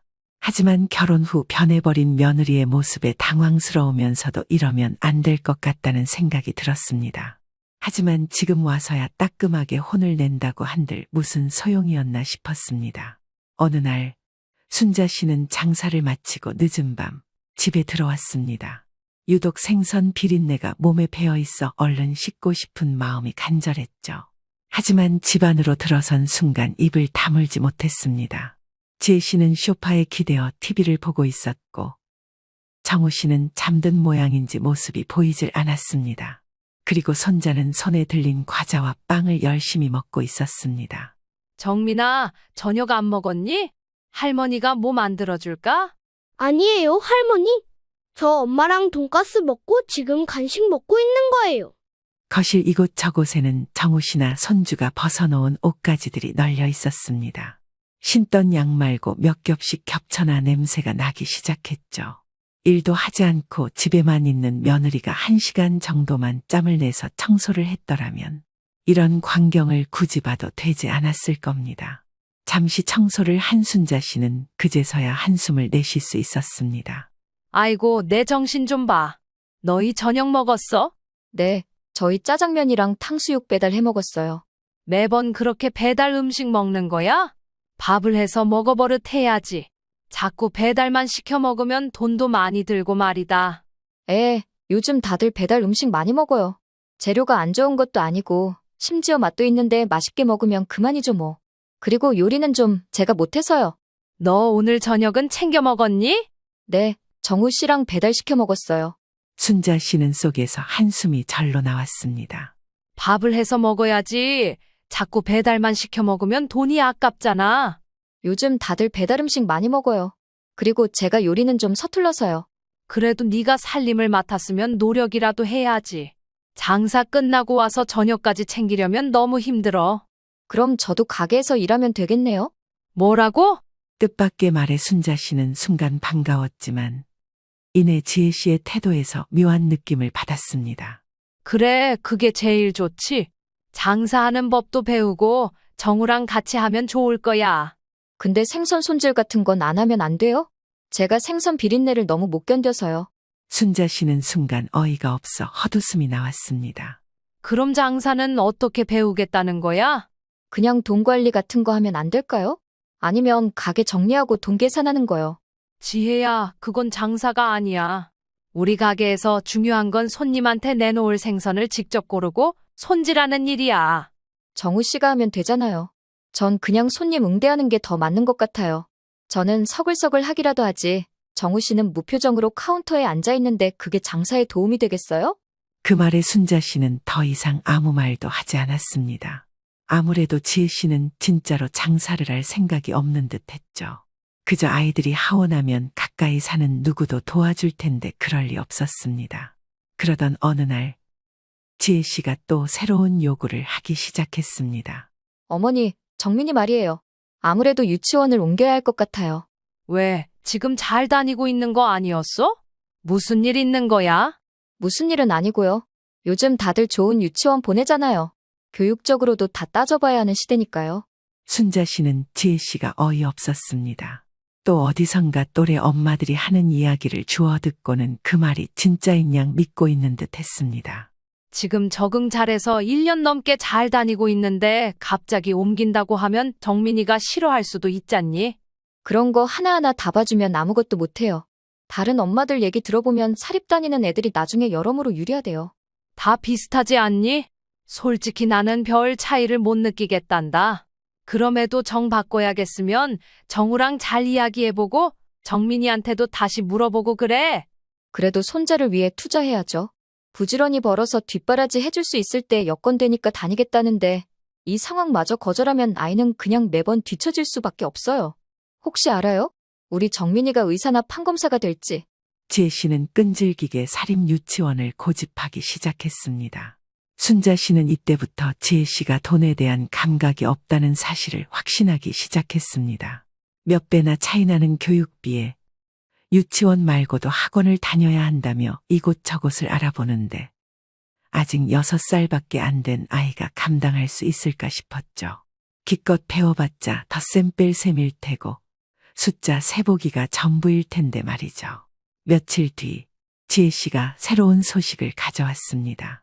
어머니, 저 지난번에 유치원 엄마들이랑 개모임 만들었다는 말 기억하시죠? 개모임 알다마다 너도 개모임 같은 거 계속하는 거야? 그거 돈 관리 잘못하면 큰일 나는 거야. 걱정 마세요. 저 믿고 맡기면 돼요. 제가 개주가 됐어요. 뭐라고? 순자 씨는 그때 축하를 해주어야 할지 고민이 되었습니다. 너 개주라고? 네가 남의 돈을 관리한다고? 그게 쉬운 일은 아니잖니. 네, 다들 저 믿고 맡겼어요. 어머니, 걱정 안 하셔도 돼요. 저 이런 사람이라니까요? 사람들 어색한 건 금방이고요. 저처럼 이렇게 동네 언니로 지내다 보면 서로 정보 공유도 되잖아요. 순자 씨는 이야기를 듣는 내내 불안했습니다. 너 그 돈 제대로 관리할 자신 있니? 그럼요. 제가 믿음직스럽다고 해서 개주로 뽑힌 거니까요. 그래도 그게 쉬운 일이 아닌데 말이다. 10원짜리 한 잔 허투루 쓰면 안 된다는 거 알지? 당연히 알죠. 제가 설마 그런 것도 모를까 봐요? 걱정하지 마세요. 사실 순자 씨는 시장에서 오랫동안 장사를 해와서 그런지 나쁜 예감이 들린 적이 거의 없었습니다. 그리고 직감적으로 알았습니다. 이 일이 앞으로 어떤 큰 문제를 일으킬 것이라는 것을요. 그리고 그 불안과 걱정은 머지않아 현실이 되었습니다. 그날도 순자 씨는 새벽부터 시장에 나가 장사를 했습니다. 간밤에 제대로 자지 못해 몸이 천근만근이었지만 삶이란 게 원래 그런 거라고 생각하며 버텼습니다. 늘 그렇듯 생선을 손질하고 손님을 맞이하며 때로는 단골 고객과 수다도 떨며 하루를 보냈습니다. 오늘은 장사가 좀 되는구먼. 갈치 좀 가져가서 구워줘야겠다. 장사라도 잘 되면 그날은 한결 가벼운 마음으로 집으로 돌아갈 수 있었습니다. 시장 사람들과 가볍게 인사를 나누고 집으로 가는 발걸음을 재촉했습니다. 그런데 문 앞에 도착한 순간 뭔가 이상한 기운이 느껴졌습니다. 현관문이 평소보다 조금 덜 닫혀 있었고 집안은 이상할 정도로 조용했습니다. 지혜야? 순자 씨는 신발을 벗으며 집 안으로 들어섰습니다. 이상할 정도로 조용한 집안은 손주의 모습도 지혜 씨의 모습도 보이지 않았습니다. 순간 불길한 느낌이 엄습했고 본능적으로 부부의 방으로 향했습니다. 문을 열자마자 가슴이 철렁 내려앉는 듯했습니다. 옷장이 텅 비어 있었고 순자 씨의 방도 누군가가 뒤진 흔적들로 가득했습니다. 이럴 게 아니라 우리 정민이는 어디 있는 거야? 손에 들고 있던 생선을 내팽겨치고 어떻게 해야 하나 생각하던 찰나 정신없이 휴대전화가 울리기 시작했습니다. 얼마 전에 지혜 씨와 함께 개모임 멤버로 등록했다던 이웃 주민 김 씨였습니다. 평소 둥글둥글한 성격으로 지혜 씨와 곧잘 어울렸던 김 씨. 사람을 잘 믿는 성격이었습니다. 순자 씨는 떨리는 손으로 전화를 받았습니다. 어머니, 지금 큰일 났어요. 정민이 엄마가 갯돈 들고 도망갔다고요. 낮부터 어쩐지 이상하다 했어요. 자기가 볼 일이 있어서 어딜 좀 갔다 와야 하는데 늦을 것 같아서 정민이 맡기고 갔거든요. 근데 지금까지 연락이 안 돼서 전화해보니까 없는 번호라고 하고, 아무튼 계모임 사람들 사거리 카페에서 모이기로 했으니까 어머님도 그쪽으로 오시는 게 나을 것 같아요. 순자 씨는 헐레벌떡 김 씨가 말한 카페로 향했습니다. 생각해보니 오늘 개모임을 하는 날이었는지라 거의 모든 회원들이 모여 있었습니다. 카페에 순자 씨가 도착하자마자 손주 정민이가 와락 안겼습니다. 아마 지혜 씨에 대한 안 좋은 분위기라는 것을 눈치챘는지 잔뜩 겁을 먹은 모양이었습니다. 그 집 며느리가 갯돈을 다 들고 도망갔어요. 이제 어떻게 책임지실 거예요? 그 돈이 어떤 돈인데, 우리 아들 대학 등록금인데, 겨우 모아놓은 돈인데, 당장 내놔요. 가족인데 몰랐다는 게 말이 돼요. 잔뜩 성이 난 사람들의 질타를 받으며 순자 씨는 머릿속이 새하얘지는 것 같았습니다. 손주를 꼭 껴안고 연신 머리를 숙이며 사과하는 순자 씨. 도대체 이게 뭐 하는 상황인가 싶었습니다. 그리고 그제서야 확실히 깨닫게 되었습니다. 며느리가 많은 사람들의 돈을 훔쳐 가족을 내던지고 도망갔다는 사실을 말이죠. 제가 어떻게든 방법을 찾아볼게요. 순자 씨는 떨리는 목소리로 사람들에게 말했습니다. 손주를 안고 있어서 그런지 더 이상 심한 말이 오가진 않았지만 생각보다 현실은 냉혹했습니다. 지혜 씨가 가지고 도망간 갯돈은 모두 5천만 원. 순자 씨가 장사를 해서 매달 버는 돈을 꼬박 빚을 갚는 데 써야 했습니다. 그래도 어쩔 수 없다는 사실에 체념을 하고는 집으로 돌아왔습니다. 그리고 뒤늦게 소식을 듣고 퇴근길을 재촉한 아들의 모습이 보였죠. 엄마, 지혜한테 이상한 연락을 받았는데 지금 연락이 안 되네. 무슨 일 있어? 집안 꼴은 또 왜 이 모양이고?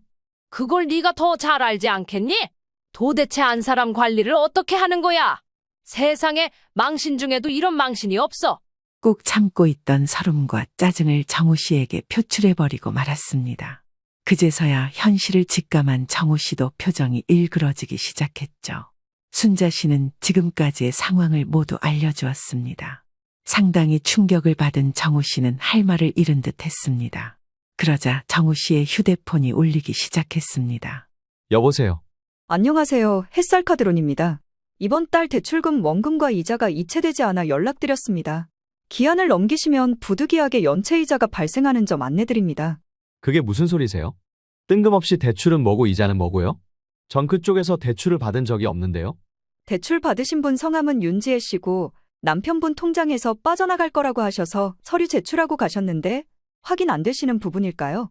대출금 1억이라는 큰 돈을 대출받았다는 지혜 씨. 정우 씨는 얼굴이 창백해지더니 그 자리에 주저앉고 말았습니다. 세상 모든 불행이 두 사람에게 닥쳐버린 듯 했습니다. 손주는 배가 고프다며 그저 울기 바빴고 순자 씨와 정우 씨는 앞으로 어떻게 살아가야 할지 막막해지기 시작했죠. 그날 이후 순자 씨의 삶은 송두리째 흔들렸습니다. 계모임 회원들은 하루가 멀다 하고 돈을 달라고 압박을 가했고 그 덕에 정우 씨도 회사에서 제대로 일을 할 수 없었습니다. 손주 정민이는 엄마가 하루아침에 사라진 걸 이해하지 못했죠. 할머니, 엄마 왜 안 와? 정민아, 엄마가 잠시 어디 갔어? 조금 늦을 수도 있으니까 걱정하지 마. 매번 정민이에게 거짓말을 해야 하는 순자 씨의 억장이 무너져 내리기 시작했습니다. 순자 씨는 장사를 해서 모은 돈으로 최소한의 생활비를 제외하고는 나머지는 모두 빚을 갚는 데 열을 올렸습니다. 투자한 금액들이 적기도 하고 많기도 하다 보니 차례대로 갚아주느라 정신이 없었지만 그래도 해야 할 일이었습니다. 아들 정우 씨는 결국 잘 다니던 회사에서 권고사직을 당했고 건설 현장 일용직 노동자로 일하게 되었습니다. 하루하루가 고된 나날이었고 혹독한 시련이었습니다. 그렇게 꼬박 1년 일하는 시간이 흘렀고 가지고 있던 적금 하나를 깨 겨우 빚을 갚을 수 있었습니다. 어머니, 죄송하고 감사했습니다. 정민이 생각하면 우리도 이러면 안 되는 거 알지만 그 돈이 우리한테 어떤 돈이었는지 어머니도 잘 아시잖아요. 우리 정민이가 참 똑똑하고 예의 바른데 엄마를 잘못 만나서 참. 아무튼 고생하셨습니다. 마지막 갯돈을 갚고 들은 말이었습니다. 그렇게 비참할 수가 없었죠. 순자 씨는 그제서야 조금이나마 마음의 짐을 덜어낼 수 있었습니다. 하지만 또 한 번의 산을 넘어야 했죠. 며느리가 아들 앞으로 대출을 받아 놓은 1억, 그 빚을 함께 갚아야 했습니다. 그리고 아내의 배신을 받아들이지 못하고 방황해하는 정우 씨가 다시 일어설 수 있도록 돕는 것이 유일한 일이었습니다. 정우야, 그동안 내가 가진 적금이랑 해서 갯돈은 다 갚았다. 그러니 이제 한시름 놓자. 당장 갚아야 할 빚이 있긴 하지만 우리 조금 힘내보자. 엄마 돈까지 건드리게 해서 죄송해요. 네가 왜 미안해하니? 너 때문이 아니야. 우리 가족이 이렇게 된 건 지혜가 그 돈을 들고 도망갔기 때문이야. 나머지 빚은 제가 갚을게요. 어떻게? 일 끝나고 대리운전이라도 하면서 갚겠습니다. 정우야, 그러다 네 몸 상하면 어떡하려고 그러니? 어떻게든 해야죠, 엄마.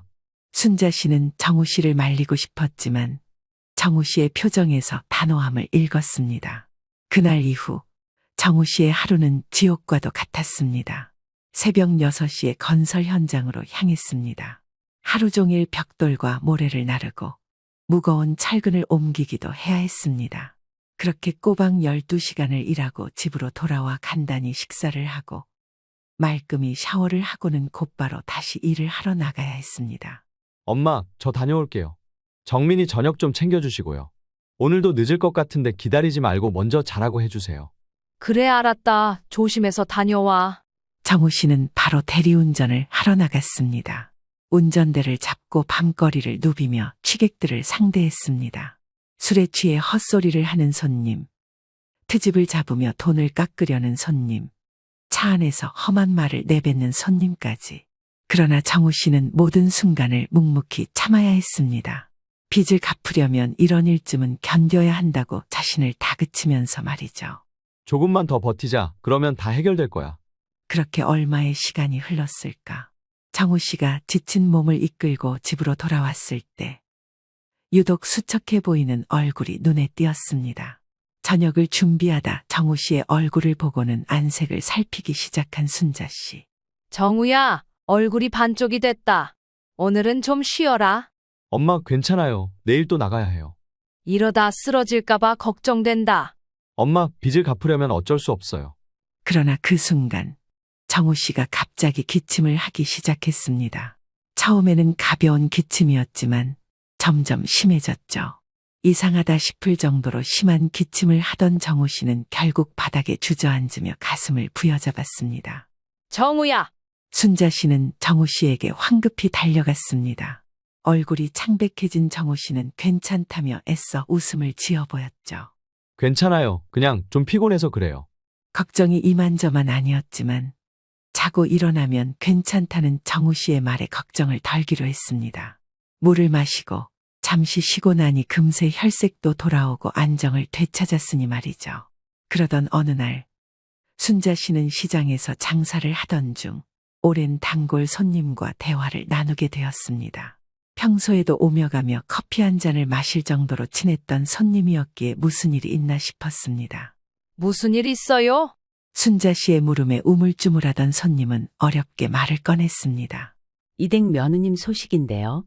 저도 우연히 들은 거라 정확하진 않아요. 부산인가 어디에서도 봤다고 하고 서울에서도 봤다고 하는데 전혀 다른 사람 같다고 하더라고요. 이전에도 잘 꾸미고 다니긴 했지만 완전 아가씨라던데요. 명품에 온갖 치장에. 손님의 말은 이러했습니다. 이미 동네에 집안 소문이 다 난 마당에 숨기고 말고 할 것도 없지만 얼굴이 화끈해지기 시작했습니다. 며느리가 다른 곳에서 온갖 치장을 해대며 사치스러운 생활을 하고 있다는 이야기였죠. 그 말을 듣고 울컥했습니다. 누구는 밤낮없이 일하면서 고생도 그런 고생이 없었는데 누구는 한가롭게 사치스러운 생활이라니. 그게 사실이에요? 믿기지 않는 사실에 순자 씨가 되물었습니다. 그렇다고 손님이 대답을 하자 순자 씨의 마음이 요동치기 시작했습니다. 칼을 든 손을 꽉 쥐자 손님은 제 할 말을 마치고 자리를 떴습니다. 지혜를 반드시 찾아야 해. 누구 때문에 이 고생을 하고 있는데. 그렇게 굳게 다짐하고 일찌감치 장사를 마치고 집으로 돌아왔습니다. 그런데 집에 돌아와 보니 정우 씨가 일찍 퇴근한 듯 싶었습니다. 방에 누워있는 정우 씨를 불렀지만 아무런 대답이 없었죠. 순간 불안한 느낌이 들면서 며칠 전 정우 씨가 가슴을 부여잡았던 순간이 생각났습니다. 얼굴이 하얘진 순자 씨는 서둘러 정우 씨의 방으로 들어갔고 흔들어 깨우기 시작했습니다. 이미 얼굴에는 핏기도 없었을 뿐더러 온몸이 축 처져 있었습니다. 정우야, 정신 좀 차려봐. 어머, 얘가 왜 이래? 정우야, 정우야. 그러나 정우 씨는 미동도 하지 않았습니다. 그 순간 순자 씨는 온몸이 덜덜 떨리기 시작했습니다. 겨우 마음을 부여잡고 휴대폰을 들어 구급차를 불렀습니다. 손주를 옆집 할머니에게 맡기고 함께 구급차를 타고 병원으로 온 순자 씨. 구급차 안에서도 정우 씨의 손을 매만지며 빨리 의식이 되돌아오기만을 기다렸습니다. 그렇게 병원 응급실에 도착하고 나니 분주해지기 시작했습니다. 밖에서 정우 씨의 소식을 기다리며 제발 아무 일이 없기를 바랐죠. 김정우 씨 보호자분 어디 계세요? 어두운 표정으로 순자 씨를 찾는 간호사의 모습이 보였습니다. 순자 씨는 정우 씨의 소식이 궁금해 한달음에 다가갔죠. 우리 아들 괜찮은 거죠? 괜찮은 거 맞아요? 몇 번의 되물음에도 표정이 어두운 의사의 답변은 충격적이었습니다. 이미 병원에 왔을 때 시간이 많이 지나 있던 것 같습니다. 사인은 심장마비로 보이고요. 더 자세한 사망 원인은 부검을 해봐야 알겠지만 우선적으론 그렇습니다. 최선을 다했지만 도움을 드리지 못해 죄송합니다. 순간 순자 씨는 온몸이 무너져 내리는 듯했습니다. 그 자리에 주저앉아 하염없이 눈물을 흘리는 순자 씨의 모습을 모두가 다 이해한다는 듯 안타까운 표정을 지었습니다. 그렇게 아들 정우 씨가 허망하게 세상을 떠나고 말았습니다. 장례식장에는 검은색 옷을 입은 사람들이 하나둘 모여들었습니다. 시장 상인들, 정우 씨의 직장 동료들, 그리고 몇몇 친척들까지 말이죠. 그러나 정작 중요한 사람이 없었습니다.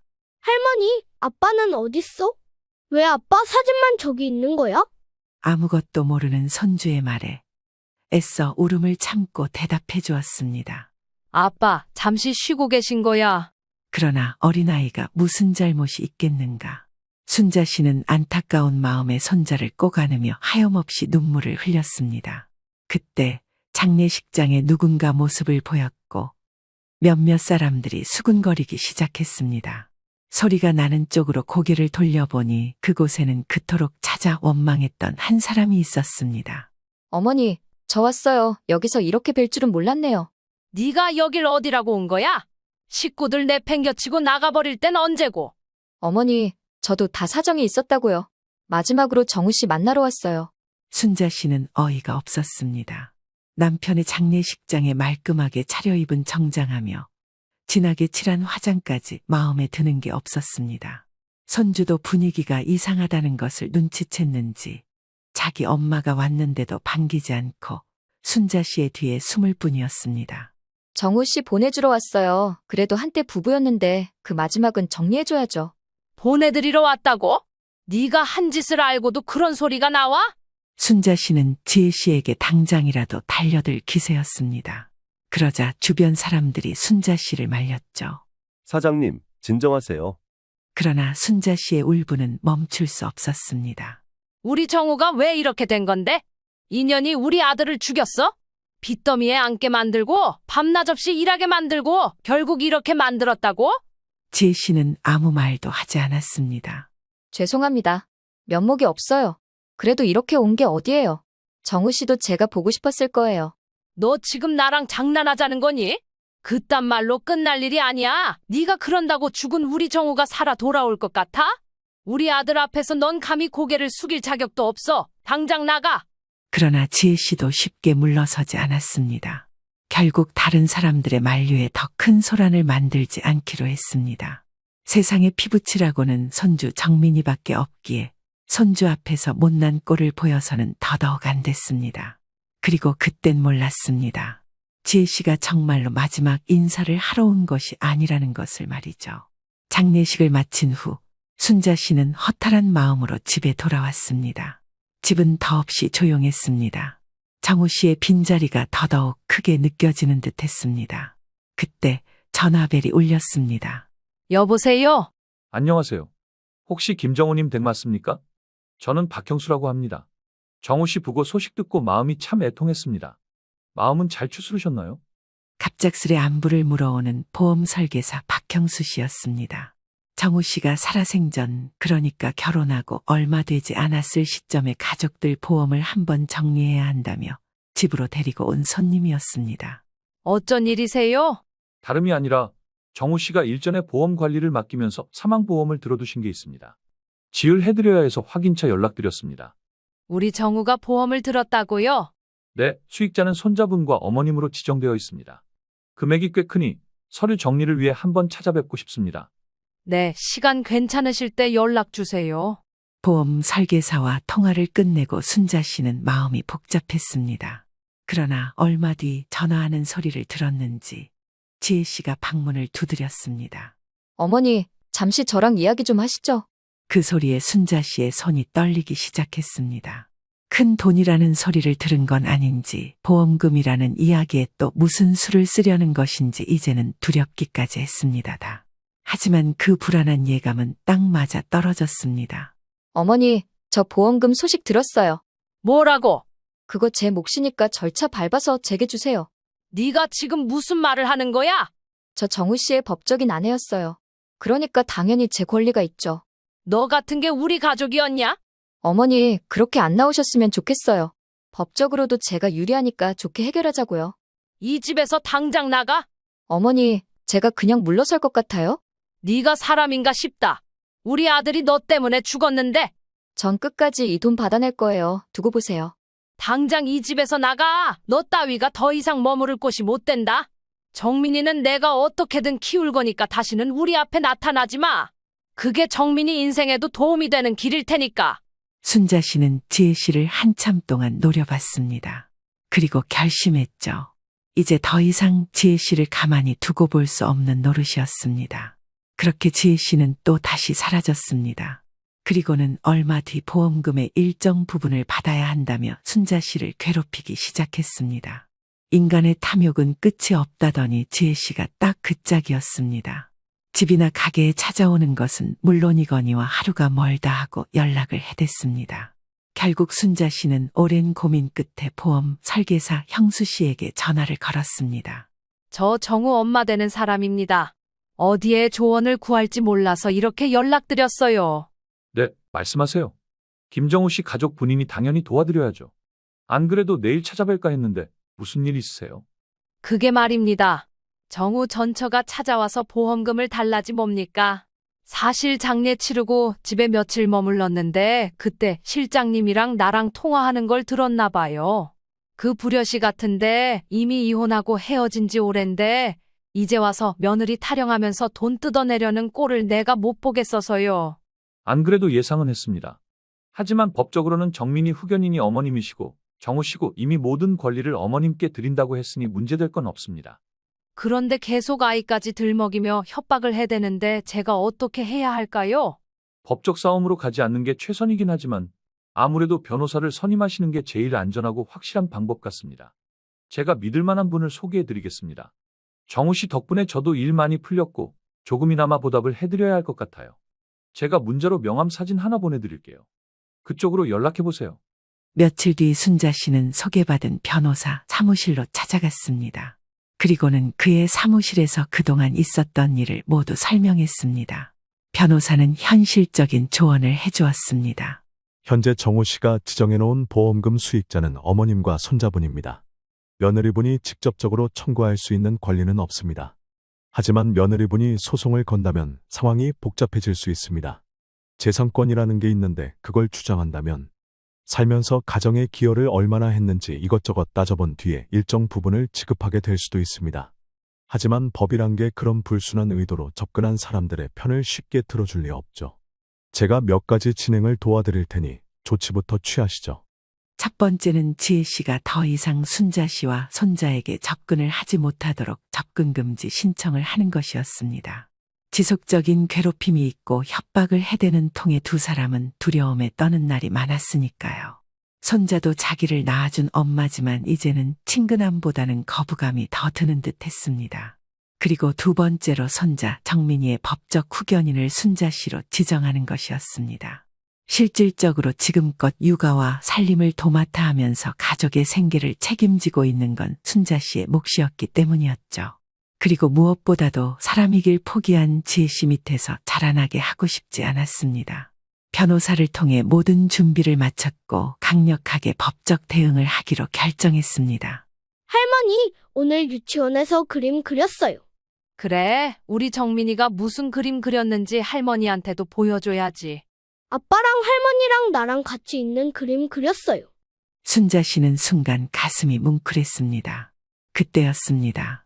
갑자기 문 밖에서 인기척이 들리기 시작했죠. 누군지 밖에서 안을 들여다보는 모습이 보였습니다. 문을 열려고도 했고 도어락 비밀번호를 틀렸는지 경고음도 울렸습니다. 단번에 알 수 있었습니다. 네가 여길 어디라고 와? 어딜 그 뻔뻔한 낯짝을 들이밀어? 어머니, 제 몫의 돈 언제 받을 수 있을까요? 넌 아직도 네가 무슨 짓을 했는지 모르고 있구나. 어머니, 감정적으로 나오지 마시고요. 법적으로 따져보면 제가 정우 씨의 배우자였으니까 보험금 받을 자격이 있어요. 웃기고 있네. 넌 정우를 죽음으로 몰아넣은 사람이야? 네가 감히 돈을 받을 자격이 있다고? 어머니, 그렇게 나오시면 곤란한데요. 뭐? 넌 정말 끝까지 돈밖에 모르는구나. 전 살아야 하니까요. 넌 다시는 우리 앞에 나타나지 못할 거다. 두고 보죠, 어머니. 문이 닫히고 지혜 씨가 떠난 뒤에도 순자 씨는 한참을 씩씩거렸습니다. 정말 참는 것도 이제는 한계가 오는 듯했습니다. 접근 금지 명령을 신청했고 허가가 떨어진 만큼 지혜 씨가 지속적으로 협박을 해온다면 정식으로 경찰에 신고를 할 수도 있었습니다. 하지만 왠지 지혜 씨는 쉽게 물러설 느낌이 아니었습니다. 결국 순자 씨는 경찰서를 찾았습니다. 며느리가 저를 협박하고 있습니다. 보험금 때문에요. 죽은 아들이랑 이혼한 지도 오래고 자기 자식까지 버리고 갈 땐 언제고 이제 와서 돈을 달라고 하는 건지 이해가 되질 않아요. 말도 안 되는 이유로 협박까지 당하고 하루가 멀다 하고 집에 찾아오고 있습니다. 사는 게 너무 불편할 정도예요. 순자 씨의 말을 들은 경찰관은 눈살을 찌푸리며 이것저것 되물었습니다. 순자 씨는 성실히 답변을 해주고는 몇 가지 서류를 작성했습니다. 어머님, 우선 접근금지 명령이 내려졌다면 며느리분이 다시 어머님을 찾아오면 바로 신고부터 하세요. 말싸움 하실 필요도 없습니다. 바로 신고하세요. 그리고 앞으로도 문자나 전화로 연락 오는 거 협박해 오면 다 저장해 두세요. 그게 전부 증거가 됩니다. 네, 그렇게 하겠습니다. 순자 씨는 경찰서를 나오면서 깊은 한숨을 내쉬었습니다. 하지만 이제 끝이 아니라는 걸 알고 있었습니다. 지혜 씨가 이렇게 쉽게 물러날 리가 없었기 때문이었죠. 그날 이후로도 지혜 씨는 꾸준히 순자 씨를 찾아오거나 주변을 맴돌곤 했습니다. 순자 씨는 변호사와 경찰관의 조언대로 악착같이 증거를 모으기 시작했죠. 지혜 씨는 다른 방법을 쓰기 시작했습니다. 결국 소송을 진행하게 된 순자 씨. 제가 이렇게까진 안 하려고 했는데요. 정우 씨가 살아생전에 저한테 얼마나 의지했는지 아세요? 그냥 적당히 주시면 조용히 사라져드리려고 했어요. 근데 이제는 안 되겠네요. 증거는 변호사 통해서 전달했으니까 법정에서 보시죠. 무슨 꿍꿍이인지 알 리가 없었습니다. 머지않아 변호사로부터 연락을 받고 그 속내를 알게 되었죠. 며느님이 새로운 증거를 제출하셨는데 돌아가신 아드님이 살아생전에 보험금 일부를 맡긴다는 식으로 연락을 주고받은 게 있나 봅니다. 그걸 증거로 제출하셨어요. 하지만 조작 가능성이 있으니 살펴봐야 할 것 같습니다. 법적으로 감식을 요청하면 되니 걱정하지 마세요. 하다 이제는 죽은 사람까지 욕보이는구나. 이 못된 년 같으니라고. 지혜 씨가 죽은 정우 씨까지 들먹이며 증거를 조작한 정황까지 포착했습니다. 순자 씨는 그저 기막힌 상황에 헛웃음이 나왔습니다. 어떻게든 돈을 받아내려 발악하는 행동이 처량하다 못해 불쌍하기까지 했습니다. 그리고 순자 씨는 변호사와 함께 법정에서의 마지막 싸움을 준비하기 시작했죠. 드디어 마지막 재판날이 다가왔습니다. 순자 씨는 차분한 얼굴로 법정에 들어섰습니다. 반면 지혜 씨는 여전히 당당한 표정이었죠. 어머니, 아직 늦지 않았어요. 보험금 반이라도 주시면 좋게 끝낼 수 있어요.